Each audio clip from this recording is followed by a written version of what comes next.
Esther Chapter 1. This is the story of something that happened in the time of Xerxes, the Xerxes who ruled from India to Ethiopia, 127 provinces in all. King Xerxes ruled from his royal throne in the palace complex of Susa. In the 3rd year of his reign, he gave a banquet for all his officials and ministers. The military brass of Persia and Media were also there, along with the princes and governors of the provinces. For 6 months, he put on exhibit the huge wealth of his empire and its stunningly beautiful royal splendors. At the conclusion of the exhibit, the king threw a week-long party for everyone living in Susa, the capital, important and unimportant alike. The party was in the garden courtyard of the king's summer house. The courtyard was elaborately decorated with white and blue cotton curtains tied with linen and purple cords to silver rings on marble columns. Silver and gold couches were arranged on a mosaic pavement of porphyry, marble, mother of pearl, and colored stones. Drinks were served in gold chalices, each chalice one of a kind. The royal wine flowed freely, a generous king. The guests could drink as much as they liked, king's orders, with waiters at their elbows to refill the drinks. Meanwhile, Queen Vashti was throwing a separate party for women inside King Xerxes' royal palace. On the 7th day of the party, the king, high on the wine, ordered the 7 eunuchs who were his personal servants, Meum, Biztha, Harbona, Bigtha, Abagtha, Zethar, and Carcass, to bring him Queen Vashti resplendent in her royal crown. He wanted to show off her beauty to the guests and officials. She was extremely good-looking. But Queen Vashti refused to come, refused the summons delivered by the eunuchs. The king lost his temper. Seething with anger over her insolence, the king called in his counselors, all experts in legal matters. It was the king's practice to consult his expert advisors. Those closest to him were Karshina, Shethar, Admatha, Tarshish, Merez, Marsina, and Memucan, the 7 highest-ranking princes of Persia and Media, the inner circle with access to the king's ear. He asked them what legal recourse they had against Queen Vashti for not obeying King Xerxes' summons delivered by the eunuchs. Memucan spoke up in the council of the king and princes. It's not only the king and Queen Vashti is insulted, it's all of us, leaders and people alike, in every last one of King Xerxes' provinces. The word's going to get out. Did you hear the latest about Queen Vashti? King Xerxes ordered her to be brought before him, and she wouldn't do it. When the women hear it, they'll start treating their husbands with contempt. The day the wives of the Persian and Mede officials get wind of the queen's insolence, they'll be out of control. Is that what we want? A country of angry women who don't know their place? So, if the king agrees, let him pronounce a royal ruling and have it recorded in the laws of the Persians and Medes so that it cannot be revoked, that Vashti is permanently banned from King Xerxes' presence. And then, let the king give her royal position to a woman who knows her place. When the king's ruling becomes public knowledge throughout the kingdom, extensive as it is, every woman, regardless of her social position, will show proper respect to her husband. The king and the princes liked this. The king did what Memucan proposed. He sent bulletins to every part of the kingdom, to each province in its own script, to each people in their own language. Every man is master of his own house. Whatever he says goes. Chapter 2. Later, when King Xerxes' anger had cooled and he was having second thoughts about what Vashti had done and what he had ordered against her, the king's young attendants stepped in and got the ball rolling. Let's begin a search for beautiful young virgins for the king. Let the king appoint officials in every province of his kingdom to bring every beautiful young virgin to the palace complex of Susa and to the harem run by Hegai, the king's eunuch who oversees the women. He will put them through their beauty treatments. Then, let the girl who best pleases the king be made queen in place of Vashti. The king liked this advice and took it. Now, there was a Jew who lived in the palace complex in Susa. His name was Mordecai, the son of Jair, the son of Shimei, the son of Kish, a Benjaminite. His ancestors had been taken from Jerusalem with the exiles and carried off with King Jehoiakim of Judah by King Nebuchadnezzar of Babylon into exile. Mordecai had reared his cousin Hadassah, otherwise known as Esther, since she had no father or mother. The girl had a good figure and a beautiful face. After her parents died, Mordecai had adopted her. When the king's order had been publicly posted, many young girls were brought to the palace complex of Susa and given over to Hegai, who was overseer of the women. Esther was among them. Hegai liked Esther and took a special interest in her. Right off, he started her beauty treatments, ordered special food, assigned her 7 personal maids from the palace, and put her and her maids in the best rooms in the harem. Esther didn't say anything about her family and racial background because Mordecai had told her not to. Every day, Mordecai strolled beside the court of the harem to find out how Esther was and get news of what she was doing. Each girl's turn came to go in to King Xerxes after she had completed the 12 months of prescribed beauty treatments. 6 months treatment with oil of myrrh, followed by 6 months with perfumes and various cosmetics. When it was time for the girl to go to the king, she was given whatever she wanted to take with her when she left the harem for the king's quarters. She would go there in the evening. In the morning, she would return to a second harem overseen by Shaashgaz, the king's eunuch in charge of the concubines. She never again went back to the king unless the king took a special liking to her and asked for her by name. When it was Esther's turn to go to the king, Esther, the daughter of Abihail, the uncle of Mordecai, who had adopted her as his daughter, she asked for nothing other than what Hegai, the king's eunuch in charge of the harem, had recommended.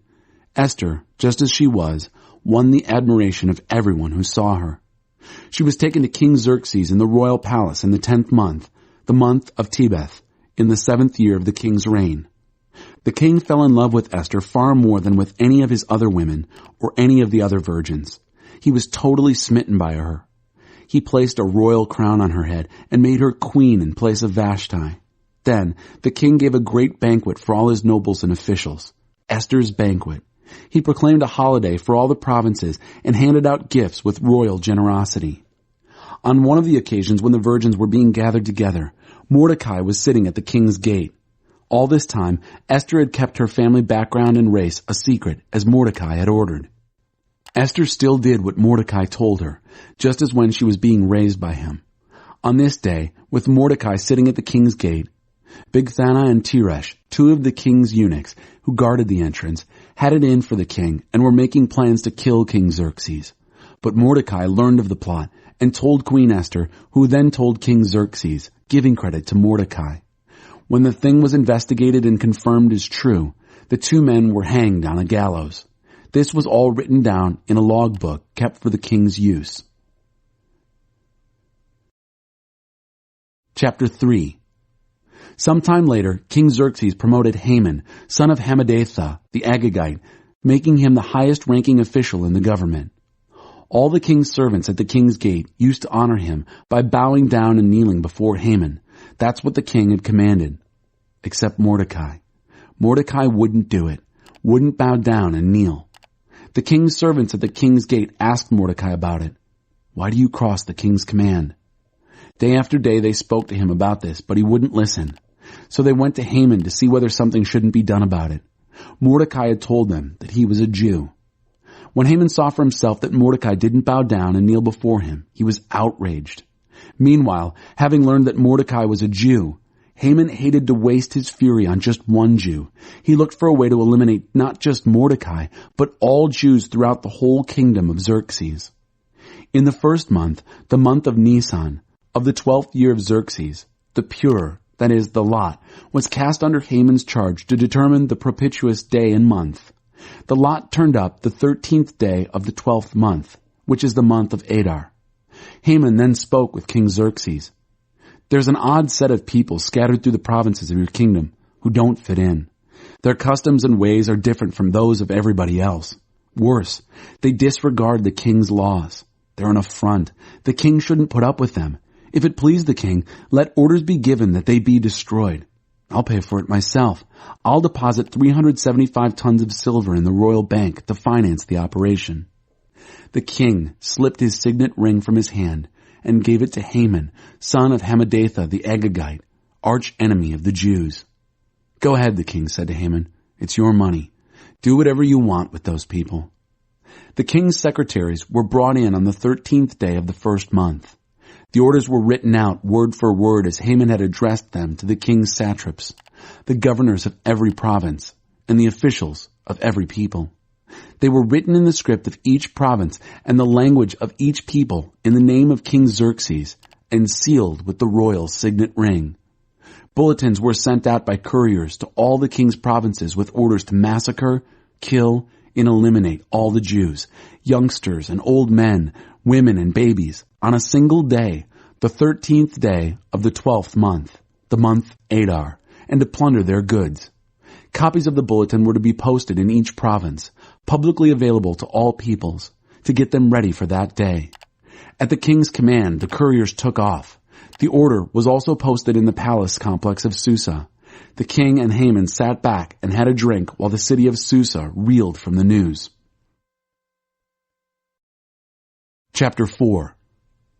When Mordecai learned what had been done, he ripped his clothes to shreds and put on sackcloth and ashes. Then he went out in the streets of the city, crying out in loud and bitter cries. He came only as far as the king's gate, for no one dressed in sackcloth was allowed to enter the king's gate. As the king's order was posted in every province, there was loud lament among the Jews, fasting, weeping, wailing, and most of them stretched out on sackcloth and ashes. Esther's maids and eunuchs came and told her. The queen was stunned.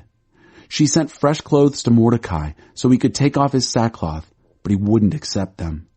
Esther called for Hatak, one of the royal eunuchs whom the king had assigned to wait on her, and told him to go to Mordecai and get the full story of what was happening. So Hatak went to Mordecai in the town square in front of the king's gate. Mordecai told him everything that had happened to him. He also told him the exact amount of money that Haman had promised to deposit in the royal bank to finance the massacre of the Jews. Mordecai also gave him a copy of the bulletin that had been posted in Susa ordering the massacre so he could show it to Esther when he reported back with instructions to go to the king and intercede and plead with him for her people.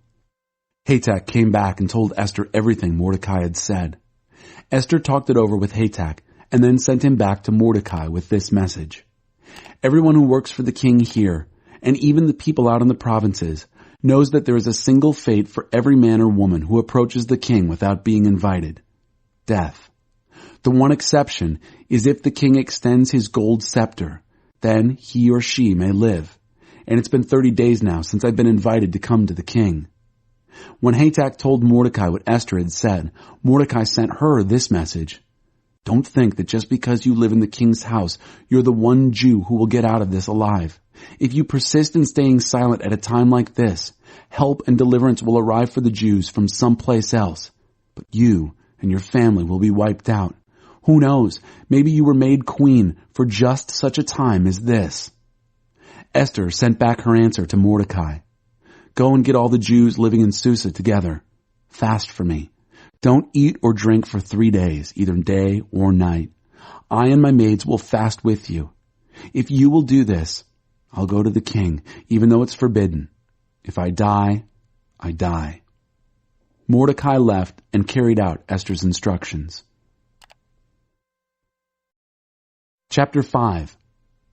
3 days later, Esther dressed in her royal robes and took up a position in the inner court of the palace in front of the king's throne room. The king was on his throne facing the entrance. When he noticed Queen Esther standing in the court, he was pleased to see her.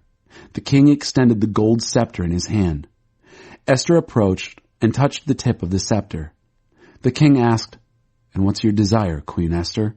What do you want? Ask, and it's yours, even if it's half my kingdom. If it please the king, said Esther, let the king come with Haman to a dinner I've prepared for him. Get Haman at once, said the king, so we can go to dinner with Esther. So the king and Haman joined Esther at the dinner she had arranged. As they were drinking the wine, the king said, Now, what is it you want? Half of my kingdom isn't too much to ask, just ask. Esther answered, Here's what I want. If the king favors me and is pleased to do what I desire and ask, let the king and Haman come again tomorrow to the dinner that I will fix for them. Then I'll give a straight answer to the king's question. Haman left the palace that day happy, beaming. And then he saw Mordecai sitting at the king's gate ignoring him, oblivious to him. Haman was furious with Mordecai, but he held himself in and went on home. He got his friends together with his wife Zeresh and started bragging about how much money he had, his many sons, all the times the king had honored him, and his promotion to the highest position in the government. On top of all that, Haman continued, Queen Esther invited me to a private dinner she gave for the king, just the three of us, and she's invited me to another one tomorrow. But I can't enjoy any of it when I see Mordecai the Jew sitting at the king's gate. His wife Zeresh and all his friends said, Build a gallows 75 feet high. First thing in the morning, speak with the king. Get him to order Mordecai hanged on it. Then happily go with the king to dinner. Haman liked that. He had the gallows built. Chapter 6. That night, the king couldn't sleep. He ordered the record book, the day-by-day journal of events, to be brought and read to him. They came across the story there about the time that Mordecai had exposed the plot of Bigthana and Teresh, the two royal eunuchs who guarded the entrance and who had conspired to assassinate King Xerxes. The king asked, What great honor was given to Mordecai for this? Nothing, replied the king's servants who were in attendance. Nothing has been done for him. The king said, Is there anybody out in the court? Now Haman had just come into the outer court of the king's palace to talk to the king about hanging Mordecai on the gallows he had built for him. The king's servant said, Haman is out there, waiting in the court. Bring him in, said the king. When Haman entered, the king said, What would be appropriate for the man the king especially wants to honor? Haman thought to himself, He must be talking about honoring me. Who else? So he answered the king, For the man the king delights to honor, do this. Bring a royal robe that the king has worn, and a horse the king has ridden, one with a royal crown on its head. Then give the robe and the horse to one of the king's most noble princes. Have him robe the man whom the king especially wants to honor. Have the prince lead him on horseback through the city square, proclaiming before him, This is what is done for the man whom the king especially wants to honor. Go and do it, the king said to Haman. Don't waste another minute. Take the robe and horse and do what you have proposed to Mordecai, the Jew who sits at the king's gate. Don't leave out a single detail of your plan. So Haman took the robe and horse. He robed Mordecai and led him through the city square, proclaiming before him, This is what is done for the man whom the king especially wants to honor. Then Mordecai returned to the king's gate, but Haman fled to his house, thoroughly mortified, hiding his face. When Haman had finished telling his wife Zeresh and all his friends everything that had happened to him, his knowledgeable friends who were there and his wife Zeresh said, If this Mordecai is in fact a Jew, your bad luck has only begun. You don't stand a chance against him. You're as good as ruined. While they were still talking, the king's eunuchs arrived and hurried Haman off to the dinner that Esther had prepared. Chapter 7. So the king and Haman went to dinner with Queen Esther. At this second dinner, while they were drinking wine, the king again asked, Queen Esther, what would you like? Half of my kingdom. Just ask and it's yours. Queen Esther answered, If I have found favor in your eyes, O king, and if it please the king, give me my life and give my people their lives. We've been sold, I and my people, to be destroyed, sold to be massacred, eliminated. If we had just been sold off into slavery, I wouldn't even have brought it up. Our troubles wouldn't have been worth bothering the king over. King Xerxes exploded. Who? Where is he? This is monstrous. An enemy, an adversary. This evil Haman, said Esther. Haman was terror-stricken before the king and queen. The king, raging, left his wine and stalked out into the palace garden. Haman stood there pleading with Queen Esther for his life. He could see that the king was finished with him and that he was doomed. As the king came back from the palace garden into the banquet hall, Haman was groveling at the couch on which Esther reclined. The king roared out, Will he even molest the queen while I'm just around the corner? When that word left the king's mouth, all the blood drained from Haman's face. Harbona, one of the eunuchs attending the king, spoke up. Look over there. There's the gallows that Haman had built for Mordecai, who saved the king's life. It's right next to Haman's house, 75 feet high. The king said, Hang him on it. So Haman was hanged on the very gallows that he had built for Mordecai, and the king's hot anger cooled. Chapter 8. That same day King Xerxes gave Queen Esther the estate of Haman, archenemy of the Jews, and Mordecai came before the king because Esther had explained their relationship. The king took off his signet ring, which he had taken back from Haman, and gave it to Mordecai. Esther appointed Mordecai over Haman's estate. Then Esther again spoke to the king, falling at his feet, begging with tears to counter the evil of Haman the Agagite and revoke the plan that he had plotted against the Jews. The king extended his gold scepter to Esther. She got to her feet and stood before the king. She said, "If it please the king, and he regards me with favor and thinks this is right, and if he has any affection for me at all, let an order be written that cancels the bulletins authorizing the plan of Haman, son of Hammedatha the Agagite, to annihilate the Jews in all the king's provinces. How can I stand to see this catastrophe wipe out my people? How can I bear to stand by and watch the massacre of my own relatives?" King Xerxes said to Queen Esther and Mordecai the Jew, "I've given Haman's estate to Esther, and he's been hanged on the gallows because he attacked the Jews. So go ahead now and write whatever you decide on behalf of the Jews. Then seal it with the signet ring. An order written in the king's name and sealed with his signet ring is irrevocable." So the king's secretaries were brought in on the 23rd day of the 3rd month, the month of Sivan, and the order regarding the Jews was written word for word as Mordecai dictated, and was addressed to the satraps, governors, and officials of the provinces from India to Ethiopia, 127 provinces in all, to each province in its own script and each people in their own language, including the Jews in their script and language. He wrote under the name of King Xerxes and sealed the order with the royal signet ring. He sent out the bulletins by couriers on horseback, riding the fastest royal steeds bred from the royal stud.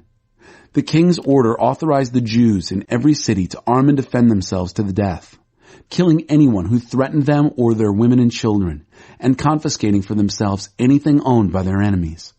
The day set for this in all King Xerxes' provinces was the 13th day of the 12th month, the month of Adar.